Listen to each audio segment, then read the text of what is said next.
drawn from various parts of the country to recognize many historical traditions of Bharat. Compliment Pragya Pravah for organizing this national level colloquium over the years to bring out the hidden treasures of our traditional knowledge. Warm regards to the local organizations, Intellectual Forum of Northeast and Assam Tourism Development Corporation for their earnest productive efforts. India has a great, unrivaled heritage of debate, discussion, knowledge sharing, public discourse, and intellectual brainstorming. In ancient times, there was a healthy space where debates were conducted to examine various religions, philosophical and moral issues. Indian epics like Bhagavad Gita and in-depth contemplation on morality and philosophy in the form of dialogue. Dialogue, debate and discussion are soul of governance. Contemporaneous scenario on this count, particularly legislatures, is worrisome. Entire ecosystem upliftment can be effected by drawing lessons from our rich past. The great Brihad Vanikaga Upanishad itself was formed up on discussion, such as Yajnavalkya Gargi dialogue, historical dialogue, in which the sage Gargi, in a philosophical debate, challenging sage Yajnavalkya with intriguing questions on the issue of Atma. Lokmanthan seeks to revive, and if I go by the two earlier editions, seeks to revive very successfully on incremental trajectory our age-old Bharatiya tradition of Samvad. Our concept of Samvad is not mere transmission of information, but positive and constructive communication that wholesomely serves societal causes. The thriving space for discussion and dialogue that once existed in the public realm is no longer there. It needs to be regained and protected from many dangers it faces in a race for one-upmanship, and that is being witnessed very frequently in all facets of life and under constant glare of the public eye. Debates televised or on social media are turning into cacophonous fighting arenas. In that field of fight, the debates offer a daunting challenge to anyone in the field of wrestling. That is something we have to look up to see that we don't derail ourselves. Intolerance of the other point of view, and this is very frequent in present times. Intolerance of the other point of view is antithetical to wholesome environment for free exchange of ideas and thoughts. This trend needs containment so that societal harmony is unreached. Experience has shown that more often than not, the other point of view turns out to be correct point of view. Media should take initiative Here, they should introspect, pass on the mic, and let unique, original, and marginalized voices come to the mainstream.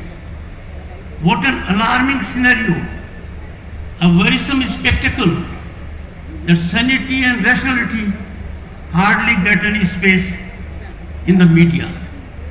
Media takes a ripple, converts into a tsunami by high decibel. Media needs to rethink and keep in mind our age-old ethos, democratic values, and civilizational gift. Time to step out of our echo chambers, caused both by social structure and social media algorithms, and let our minds breathe. It is time for us, in national and societal interest, to revive our age-old art of listening. We must rediscover also the art of dialogue.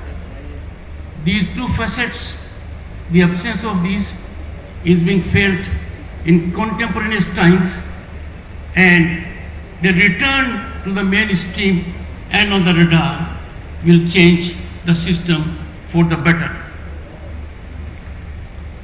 The role of intellectuals in our country is very critical.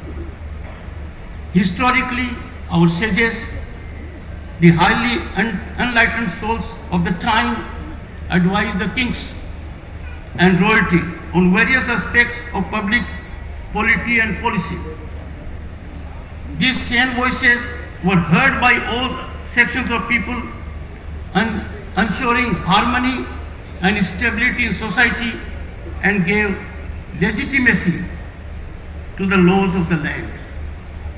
This aspect generated what we can say richness of our civilization. In this background, if our intelligentsia decides to opt for silence in the current times on varied issues, then this very important section of society is bound to be silenced forever by their own acts of inaction. They must freely practice dialogue and deliberation so that societal morality and propriety are preserved. Silence of the intelligentsia is indeed baffling. The kind of challenges the country and society is facing at this moment,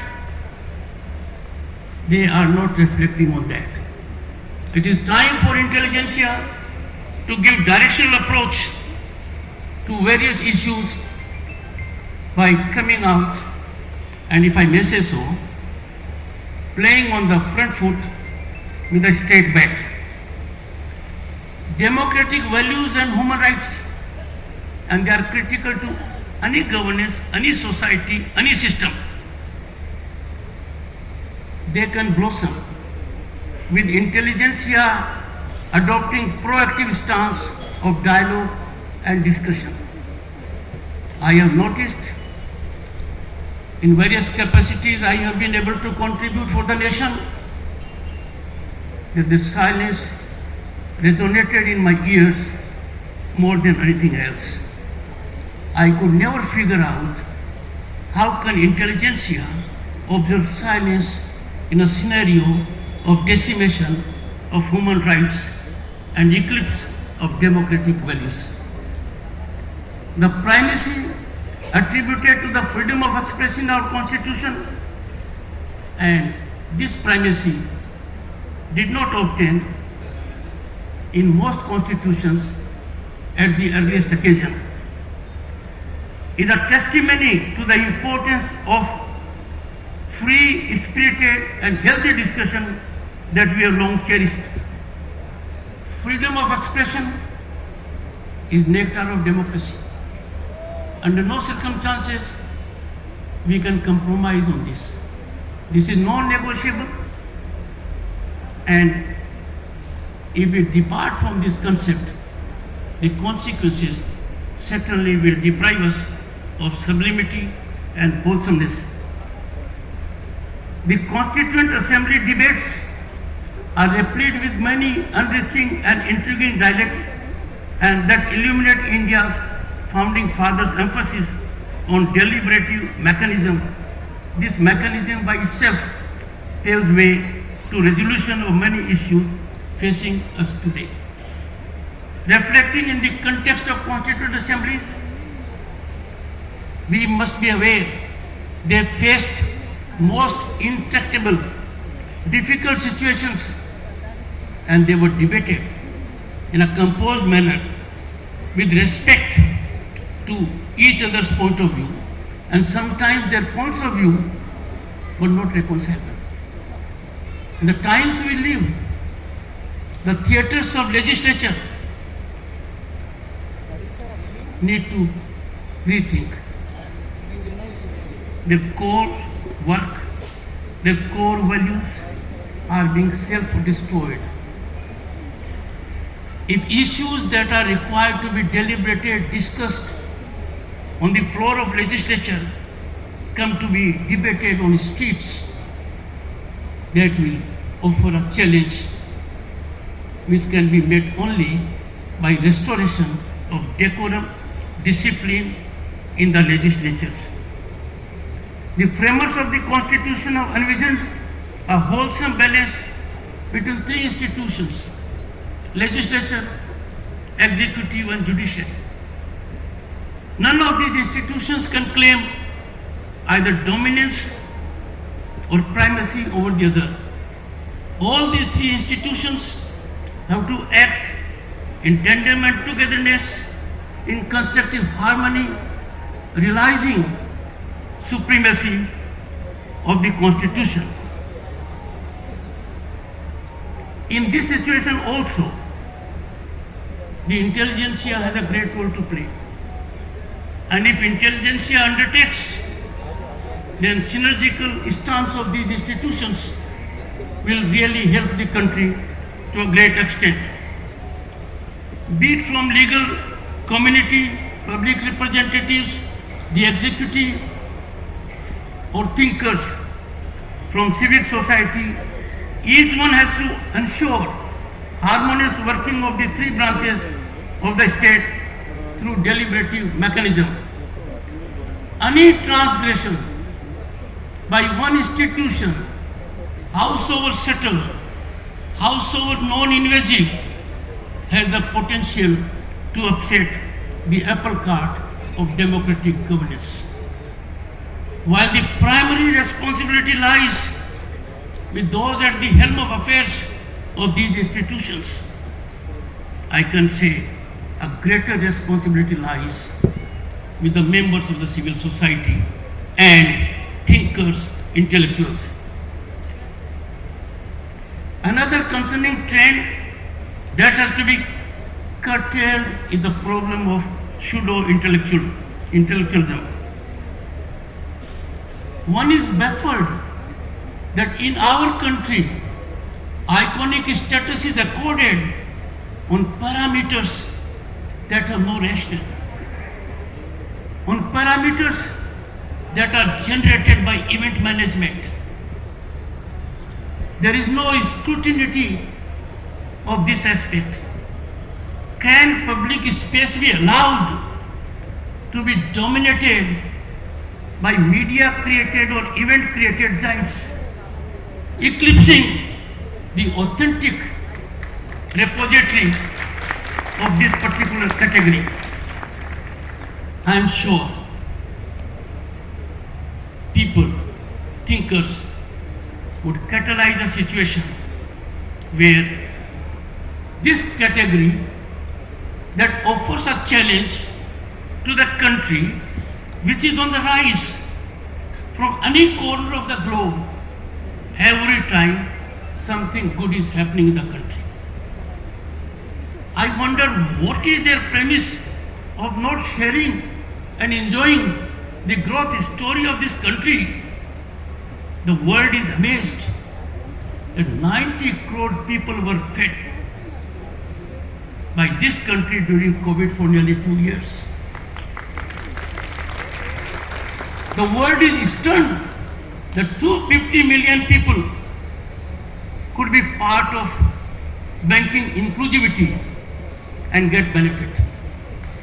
I know out of experience as a young lawyer, the bank that gave me 6,000 rupees for my library made my life. Now, governmental systemic arrangement is you need to have an idea. Money is not a consideration, be it 250 million or 2,500 million.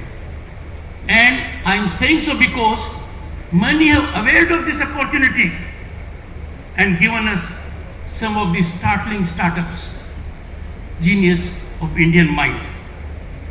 But this phenomena of being authentic, transparent and accountable can be seen in one facet only, for instance, though it is available in several facets of governance. Recently, conferment of Padma Awards to deserving people through transparent process is a soothing aspect that has been widely acclaimed. I can share it with you. As Governor of West Bengal, I noticed that the people who got Padma Awards were not known. But the moment Padma Award was given to them, the society rose. Right person has been given Padma Award. And that is a scenario all over the country. Patronage is no longer a passage for getting Padma Awards. As a matter of fact, patronage should not be a passage to get anything in a democratic society if we have to realize the preamble of our Indian Constitution and right of equality and fundamental rights. As a people, we are bound by a common cultural thread that underpins and recognizes and resonates across all regions of the country, relevant at all times. This commonality of our entire nation is manifested in the life of our ordinary people. On this point, I would like to indicate a reflection made by Father of the Indian Constitution, Dr. Ambedkar. I quote, "It is the unity of culture that is the basis of homogeneity. Taking this for granted, I venture to say that there is no country, I repeat, there is no country that can rival the Indian Peninsula with respect to the unity of its culture," unquote. A chairman of Eastern Zone Cultural Center that covers the entire field of Northeast, while being Governor of West Bengal, I noticed it, felt it, experienced it, and was enamored of it. I came to be energized thereby, inspired and motivated. The beauty and strength of this indubitable cultural unity reflects in every facet of our national life, right from the mundane secular matters to the lofty spiritual aspects, from the songs sung by farmers during sowing season to our historic approach towards environment. I pause here for a moment. Go to any part of the country when there is harvest season. Look at the songs they have. Any part of the country. Look at the festivals they have. The name is different. The songs are different. The region is different. The language is different. But essence and spirit thereof is common. And this is the pristine essence of Bharatiyata. India's civilizational ethos speak of Vasudev Kutumbam. We consider the entire world a family. Let us look at our history. Look into historical perspective. This is not just an assertion. This has been exemplified by thousands of years of working of Indian civilization. किसी भी कालखंड को देख लो, this was amply proved and even at the cost of painful suffering. We consider the world as a family, have demonstrated it all through without exception. This time-tested virtue has been our guiding light in maintaining internal and external peace. We must transmit these pearls of wisdom to our future generations through value-based education.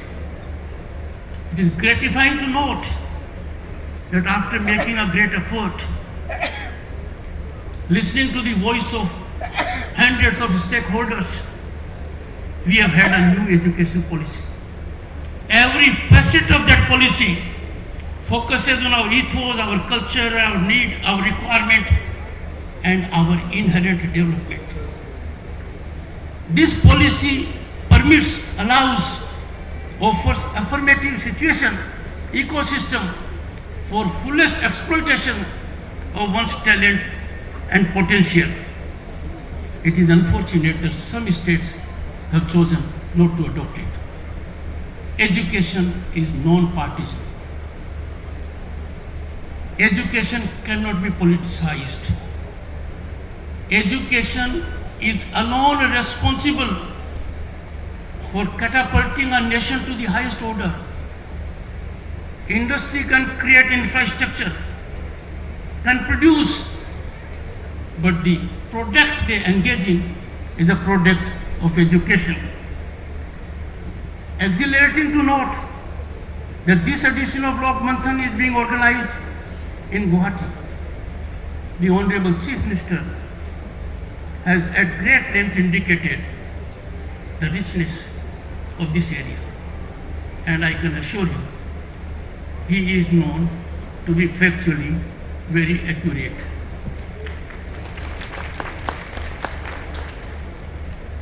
The Sanskriti of Bharat is something which is non-negotiable. We have no option to keep our nation first, to promote our Sanskriti, to believe in our Sanskriti, and those who think otherwise have a lot to answer.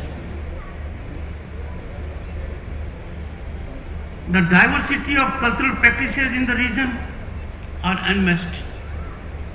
I have never seen any part of the world where with such diversity there is harmony. And that harmony is principally premised on our cultural ethos.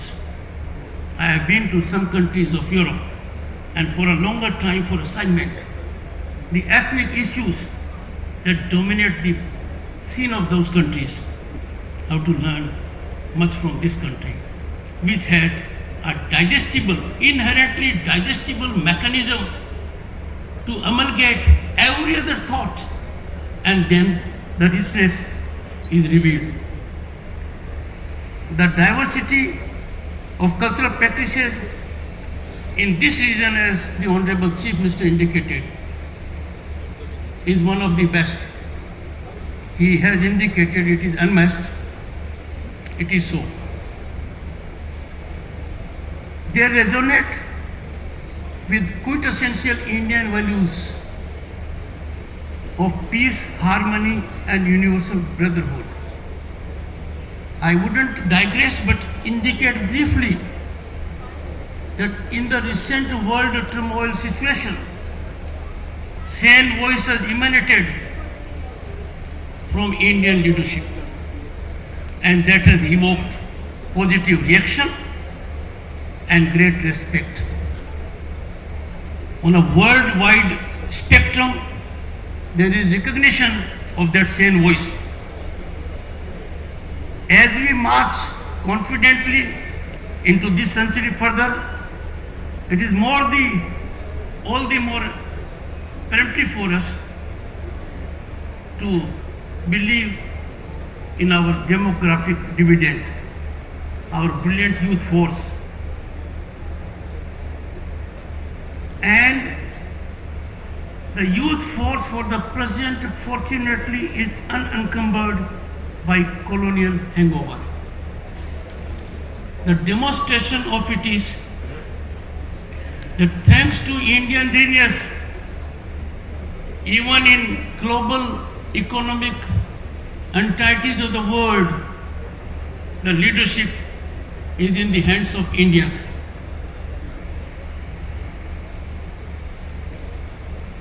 We must empower our youth further beyond governmental efforts.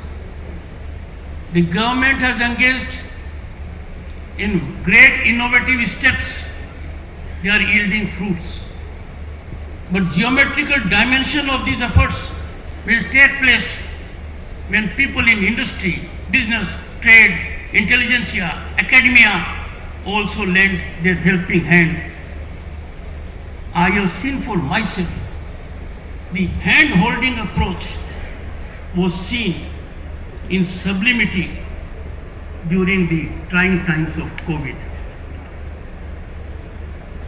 As we are exposed to diverse traditions of India, hope that we approach them with open mind and with a sense of rational inquiry. As a society, it is necessary that we develop a sense of our own history, which includes our traditions, local art forms, innumerous dialects. Only then can we be truly independent in mind and spirit. The approach to reject an idea on partisan grounds at a drop of hat is a tendency that can be curbed by the common man, the intelligentsia, the academia. We must be open to all ideas, and it is only after deep deliberation, dialogue and discussion that the judgmental mode must be reflected. Glad to see that many sessions over the next few days will highlight parampara in various facets of our life, be it agriculture, education, environment, culture, and other aspects. I am confident these sessions will remind us of our duty in preserving our traditions and consolidating them. Before concluding, I would like to give a quote from a Supreme Court judgment. It is said quite often, your past never leaves you. Your shadow always accompanies you. So my being a legal professional, even though technically that part is suspended, I continue to be eklavya of that. I would therefore conclude, and for the reason that the wise thoughts have emanated from someone who has lived in this area for long. The judgment of the Supreme Court says, I am quoting, then I will give the name of the author of the judgment. A professor of Cambridge, I am quoting, a professor of Cambridge University is deeply engrossed in his studies in his calm chamber. Professors are used to doing that. They are more productive when they are in their chamber. An agitated English soldier enters the study room and accuses the professor in not sharing the trauma of war which he and many others like him are facing while fighting Germans. A normal reaction emanating from robust common sense. The professor calmly asks the young soldier for whom he is fighting for. Professors are known to ask difficult questions. This was a very simple question posed by the professor to the soldier. Quick comes the reply, and the soldier says, to defend the country. A very logical answer will impress anyone, but professors are known to unsettle things when they appear to be settled otherwise. The wise man wants to know what is that country to defend. which is prepared to shed his blood. The soldier's mind is activated and agitated. The soldier replies, "It's a territory and its people." The professor was unstoppable. He goes to the next level. On further questioning, the soldier says, "It is not only this, but the culture of the country, which he wants to defend." So the soldier came to the real response. He is prepared to lay his own life to defend the culture of the country. Now comes a final. The professor quietly states that he is contributing to that culture in his cozy room. The soldier calms down. Soldiers are known to be very disciplined after being convinced. They obey the command of their officers, but for others, they only act when they are convinced. The soldier was convinced. So he calms down, bows in respect to the professor, and was to defend with more vigor the cultural heritage of his country, unquote. This judgment of the Supreme Court was in the context of relevance of Sanskrit language. And it was a two-judge bench, but it was authored by one who lived here. It was authored by one who enriched himself and gained from the cultural richness of this land, of which presently Hemant Biswa Sharma is the Chief Minister. And that is Honourable Mr. Justice B.L. Hansarya. Thank you so much to the organizers for affording me